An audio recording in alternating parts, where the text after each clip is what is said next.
Hey everybody, it's Derek here. We're going to take a look at the news from the 3rd to the 9th of January 2022. So this week, CES, the Consumer Entertainment Sodomy? No. Showcase? Probably. It's one of those. You'll have to check. Or maybe it's actually it's Consumer Electronics Sodomy. But anyway, is going on, and it's showing off a bunch of like new TVs and new drones and Roombas and whatever else. But also as part of that, PSVR2 specs were announced. So we did know the specs of the like controllers and stuff, and they had shown off screenshots of the controllers, but they hadn't shown anything of the actual headset itself, and that hasn't changed really. There were speculations on what the specifications would be, but they are now confirmed. So there's a few of these set up, one or two kind of interesting ideas here. But one thing to point out is that it will be using a single cord setup, which means you will need a PS5 to actually work it, and that is already difficult enough to get. And I imagine the PSVR2 will suffer the same kind of chip shortage shenanigans, so it will be doubly difficult to get these things. But it does mean that the PSVR2 will not need its own processing unit, which is what the PSVR original needed. It needed another box that connected to the PS4. So it was PS4 into this processing unit, and then the processing unit went to the PSVR headset. So that middle box will not be needed. The PS5 will be able to do it all by itself. It also means, sorry, not because of that, headset-based controller tracking. No, that's not what I wanted to talk about. It's something. It has internal cameras, and the headset-based controller tracking thing as well means that the headset itself will look for the controllers rather than the PlayStation Eye that would have been needed for the PSVR original. So the PSVR original needed a camera system, and the camera would look for both the headset and your controller in the space in front of it, which led to a lot of drift and a lot of calibration issues because it found it difficult to distinguish if you were in a brightly lit room, because it was looking for the bright blue lights on the headset and the different colored lights on if you had the Move controllers or if you had the PS4 DualShock. It had the light on the back of it. It was looking for that as well. And if you were in a brightly lit room, or if you were playing at Christmas and you had all your Christmas lights up, it was pretty much impossible for it to keep track of you. This time, though, it will be using the cameras that are on the headset, and those cameras will be used to find the controller itself. And the controllers will be like you've seen on a lot of. Maybe there's a picture of the controller in this article. There is not, but it has a like a tracking ring that goes around the wrist, or maybe in front of the wrist, or something like that. There'll be a ring anyway. That's basically what the camera will be looking for, where that is positioned. Other things pointing out: 4K HDR display, 110 degree FOV field of view. It's actually approximately 110 degrees. It's not actually 110. Foveated rendering, which if you're not familiar with, foveated rendering is basically more fidelity will be given to things that you are actually looking at, and your peripheral vision will not have as high a fidelity for graphics. So super high resolution at whatever you're looking at, and anything on your periphery is kind of blurred. Foveated rendering, that basically means it's less strenuous for the screen to be updated. It improves the frame rate and so on, because they don't have to do as much work on the stuff that you're not actually looking at. OLED display, nice, so it'll be nice and bright. That's, I imagine, required if they want to do HDR. And display resolution will be 2000. It'll be 2K basically. It will be slightly portrait, very very slightly portrait, and a refresh rate of 120 hertz, which that's pretty good. If they can actually do that, that's pretty good. One really interesting thing though that I don't think any other VR headset does is headset feedback, which is effectively they've put a rumble on your head. So I don't know, if you get shot in the VR game, is your head gonna go brrr, you're gonna give yourself a headache if you keep driving your car up into a wall, or if you just get comboed into infinity, do you just pass out from all of the rumble on your head? I don't know. I highlighted this Tempest 3D thing just because I noted it said the PS5's Tempest 3D audio tech rather than the PSVR2's. But then it was pointed out. Now I actually read the first paragraph and it said single cord setup, so yes, obviously it is connected to the PS5. That's all that is about. And then eye tracking. It's kind of funny that they point out eye tracking because it's kind of required for foveated rendering. There's no way you would be able to do foveated rendering without eye tracking. So why it has its own bullet point, but whatever. Basically, this is just saying that it's another way to interact. That because they can do foveated rendering, that means they know what you're looking at on the screen. So you could use that potentially as another input, like literally I look at the button that I want to engage with, and that's the button that goes off. Obviously, it would depend on the accuracy of that eye tracking, on how that works. The rest of this kind of points out that the controllers themselves will benefit from the same haptic feedback and adaptive triggers that the DualSense already has. And these are the actual specifications. So it's an OLED display, pretty much 2K panel. Refresh rates are both 90, 120, so I guess depending on how high fidelity the game is, or how fast the game is, and that kind of thing. Adjustable lens separation for people who have wide eyes or narrow eyes, or who have eyes who are in different positions. That's all that is. Field of view approximately 110 degrees, so not quite 110, but close enough, I guess. Sensors, it's a motion sensor in the thing, so it's a gyroscope and an accelerometer, so it can both tell movement in the 3 axes, and it can also tell rotation in the 3 axes. Cameras, 4 cameras for the headset, and controller tracking. So there are 4 cameras on the outside of the headset, whatever it looks like. Sounds very much like an Oculus right now. Vibration on headset, I don't know. It's interesting. I guess it would depend how powerful it is. I don't know. And then communication PS5 is a very simple USB Type-C cable. So that's good. There is one. There is one on the console, so that's helpful. And it is on the front of the console, which is also helpful, although I think there are a few on the back too. And then audio, there's a headphone jack on it, and a built-in microphone that will probably be shit, because they almost always are. And then the actual PSVR2 Sense controllers, not DualSense, despite there being 2 of them. It's like the Sense controller, but there's 2 of them for VR, and then the DualSense, but there's only 1 of them. What are you doing, Sony? But yeah, that's just pointing out that it will be pretty much a DualSense cut in half, more or less.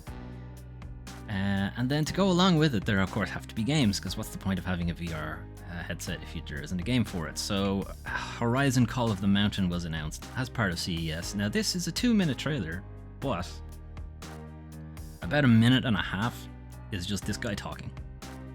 And he's basically just there to reassure you that, yeah, we're still working on Horizon 2, don't worry, this hasn't taken any time away from it, which would probably suggest that this is miles, ages away from being released. Similarly, the PSVR2 itself was not given a release date or a pricing. I believe the Index, which would be the closest approximation to it, is like $500 at the moment. So I can't imagine Sony going much lower than that, which would put it about as expensive as the PS5 itself. That's a bit of a hit to the wallet, especially if the games aren't there to back it up.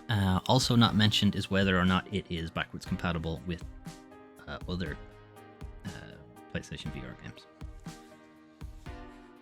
Hopefully it is. Now, there are a number of PSVR games that came out on other VR platforms, and those VR platforms have a very similar setup to the PSVR2 as opposed to the PSVR, as in they had headset tracking rather than camera tracking. So while they may not be backwards compatible with the actual setup of the original PSVR, they have clearly been ported or are portable to those other setups. So here's a bit of like a very small amount of footage of what Call of the Mountain will be.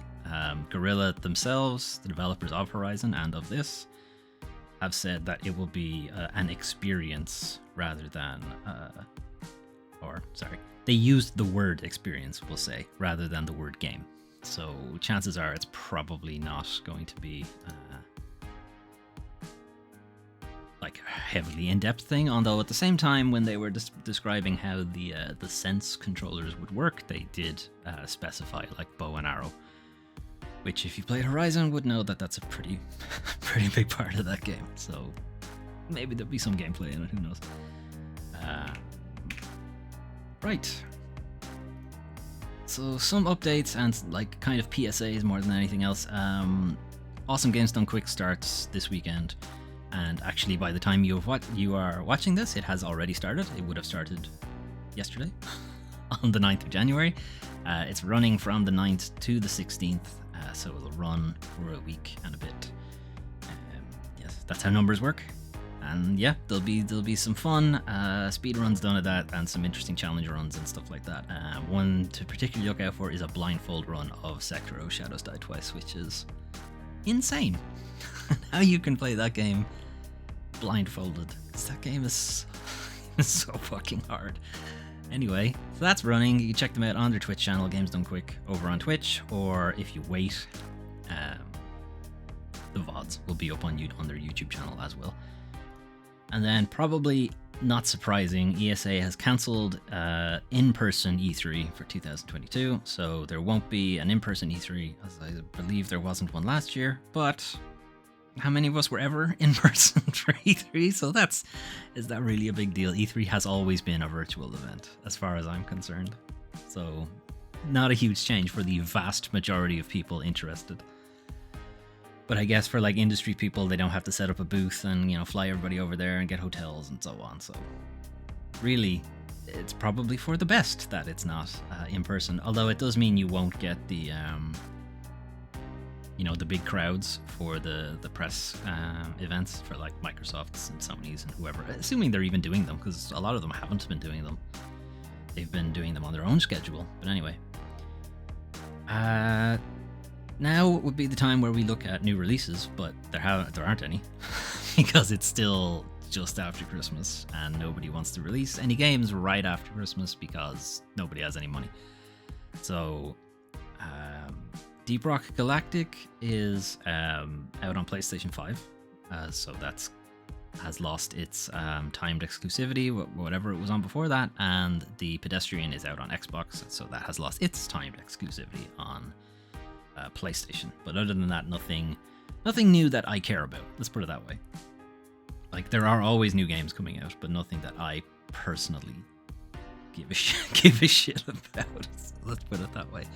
So that means it is now time to talk about the worst part of video games, the video game industry. Now, so the next video game from BioShock's auteur is in development. Hell, so this is about Ken Levine and his management style. As to say, he has no management style, which is the problem. So this is from Bloomberg. I believe Bloomberg is paywalled, but I wasn't paywalled when I opened this article, so maybe you get a couple free. I always thought it was paywalled. Anyway.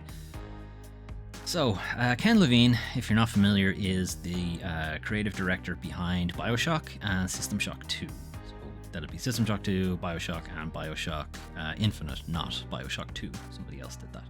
Anyway, okay, still with me? Anyway, Irrational Games was shut down by Ken 10 years ago, maybe? And he then founded another company called Ghost Story Games, and they were meant to have a title out in 2017, but that didn't happen, and it has still not happened. So it has been nearly 8 years since development began on whatever the next title Ken Levine's game is going to be. There's no title for it, no release date for it, nothing. Development has suffered from numerous reboots and changes in direction, say 15 current and former employees of Ghost Story Games. Levine is a flawed manager who often struggles to communicate his vision and alienates or browbeats subordinates. Where have we heard this before? We have heard this in pretty much every big video game company.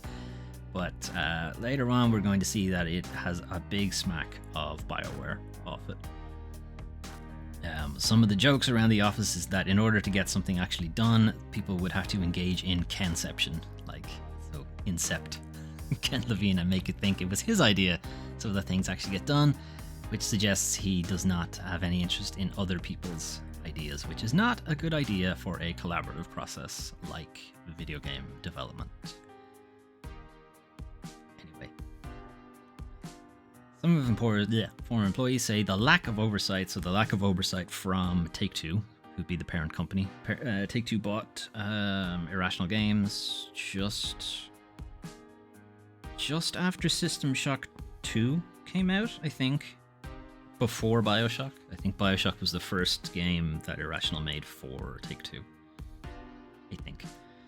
They also own Ghost Story Games. This is the issue here, and that they have basically said, just do whatever you want, and we'll check in every now and then. And even when we check in, we're still pretty much going to say do whatever you want, because we make infinite money from Grand Theft Auto Online, so we don't really care. Anyway, the lack of oversight seemed idyllic at first, but became detrimental to their work and mental well-being. Pretty much that Ken will make a decision. And since he's not being forced to make a decision from any oversight, decisions never get made. Talking about Ghost Story games getting made, Ken Levine brought on Mike Snight. Mike Snight? Really? That's your name? You should really go with... I think you should really go with Michael. Mike Snight. Mike Snight. Okay, I didn't say it out loud. I was only reading it before, but now that I've said it out loud, wow, that's a name. Anyway, he brought him on, as well as a couple of other people to found Ghost Story in 2014. Mike said at the time, Ken is a very hard person to work for. I think he tried a lot to change, and he really excels better at this company than Irrational because it is a smaller group of people. However, Mike fucked off like 5 years later. Snight eventually quit along with half of the original team. He says Levine's creative process is what drove him to leave after 5 years there. When it continuously goes in cycles and you don't align anymore, you kind of get tired of being a part of that. I wasn't really happy anymore. This is an issue that's kind of brought up in other places in the article, and basically Ken is overlord of the company but also won't make a decision and just keeps throwing stuff away or reiterating on stuff or just not making a decision, which is very BioWare and Anthem, because that was literally the exact same problem. They just kept iterating on Anthem and nobody would come in and make a decision to get the game made. And at least at that point, EA did put the foot down and brought in some people to say, just get the fucking game made at this point. Whereas Take-Two aren't doing that. So who knows? This is talking about how Irrational Games was shuttered. Levine explained to the stunned crowd that development of the game had drained him and that the company had grown too large. He wanted to explore new ideas with a smaller team, so Levine was starting a new outfit at Take-Two. So he voluntarily shuts down Irrational Games, making a ton of people redundant because he's tired. Like, he could have just left the company and founded a new one himself. He could have just done that. He didn't have to shutter an entire company because of it. Now, a question then would be, if Ken Levine did leave Irrational Games to start his own company, even if it is under the auspices of Take-Two, would Take-Two have left Irrational Games alone? Probably not. They probably then themselves would have closed it, but point is, he did it himself. Anyway. The plan was to create a small proof of concept that Ken and the team called Narrative Lego, which was pretty much like the player could put together the story themselves kind of thing, or that the game world would adapt to you. You know, whatever you do, dialogue would change and so on. So a very kind of fluid story. And the idea was to release the game by fall 2017. That did not happen. A lot of employees kind of remarking on what was happening and what they were seeing of the game at the time, and they wondered how they'd finish it with fewer than 30 people on the team. This kind of morphing dialogue tree would require a tremendous amount of writing that couldn't possibly be done within a year. This is a quote from Giovanni Pasteris, who was an early employee at the company, and he said, "But the scope just grew and grew without concern for the team's ability to get it done by our fall 2017 deadline. Ken wanted to make a AAA game with a budget team size. That was never going to happen." This is correct. This is correct. It's it's like the triangle of content. It's like cost, quality, and speed. It's like you get two, pretty much. That's it. You never get all three. And he went with cheap and high quality, which means speed is not happening, which is clear. This game still hasn't come out. Anyway, yeah. Well, clearly it never happened by fall 2017. So this is talking about Bioshock Infinite, and this was a interview conducted in 2012 with Ken Levine about it, and the final months of work on that game demanded extensive overtime, prompting managers to meet informally with some employee spouses to apologize. Like, wow. And this is because Ken was just cutting stuff all the time, and just not going with the game. He's quoted as saying he probably cut 2 games worth of stuff. So, like, 3 games could have been released by then. With, like, no concern for what it was doing to the other people working on the game. Anyway, in almost every game, this is Ken again, in almost every game I've ever worked on, you realize you're running out of time and then you make the game. You sort of dick around for years and then you're like, oh my god, we're almost out of time, and it forces you to make these decisions.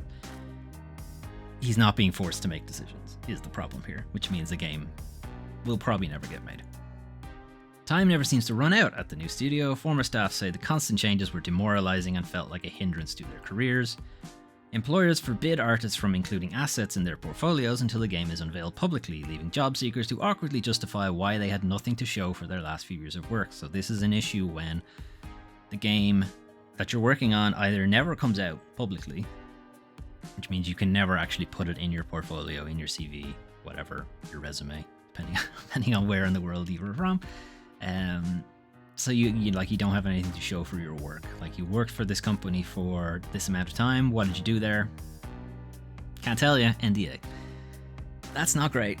And the more that stuff gets cut and products don't come out, content doesn't come out, the more they can't show things. So at some point they will have to cut their losses and go, is the game ever fucking coming out? If it's not, I gotta move somewhere where I can actually show my work. Otherwise my career will go nowhere, pretty much.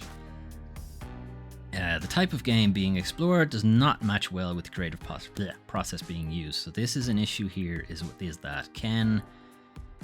that they want this narrative Lego thing, right? Where the game completely adapts to you. The game's story will work with you.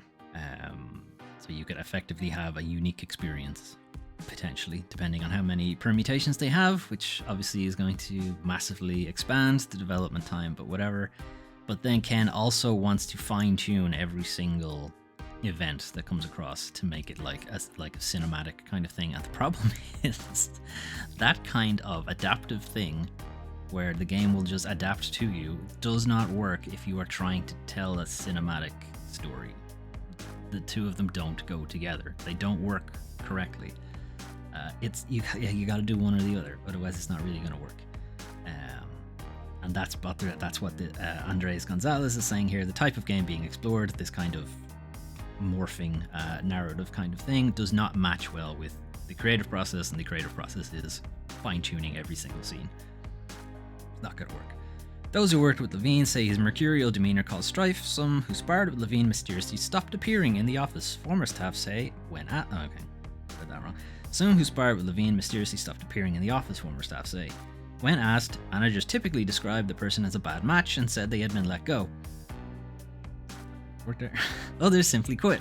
The studio's top producer resigned in 2017 following clashes with Levine. So that would have been in around the same time that the game did not ship. So yeah, clearly he is difficult to work for, and not only that, he's a big baby and will get people fired if they cause any kind of trouble with him. Not the kind of person you want in charge of a company.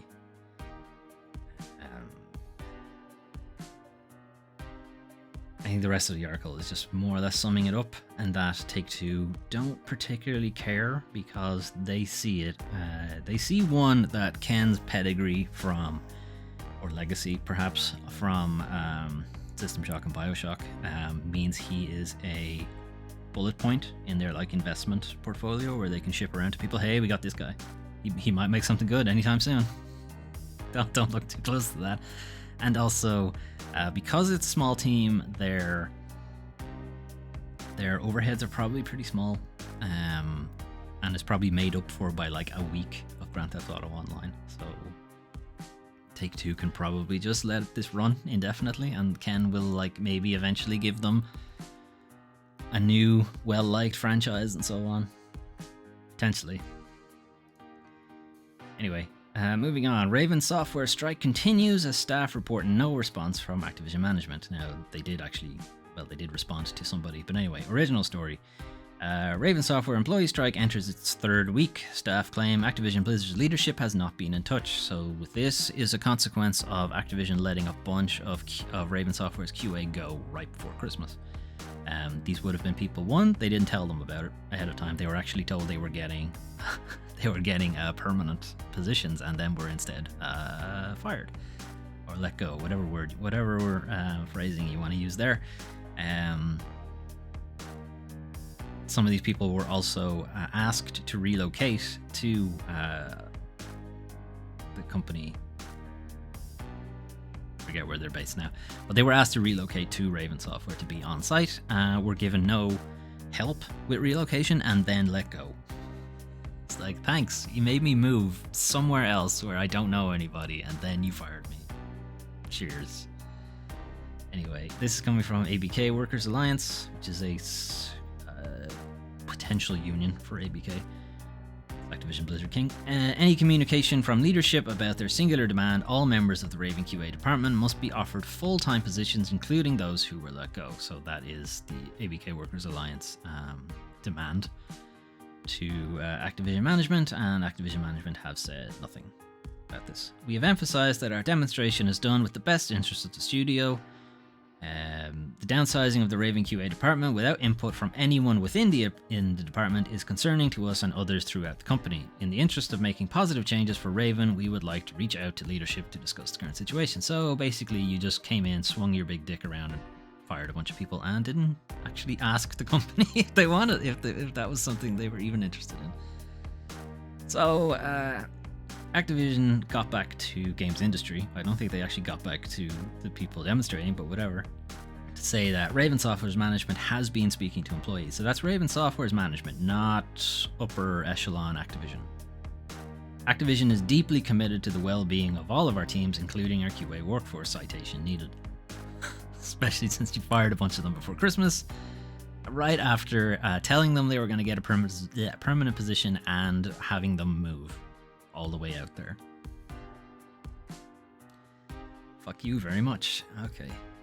It's time to finish off with a bit of dumb stuff. So, Final Fantasy VII Remake has been out on PC for a while now, and because it's on PC, that means it's been modded lots and lots and lots. And there are quite a few very horny mods going around, but some of them aren't all about being horny.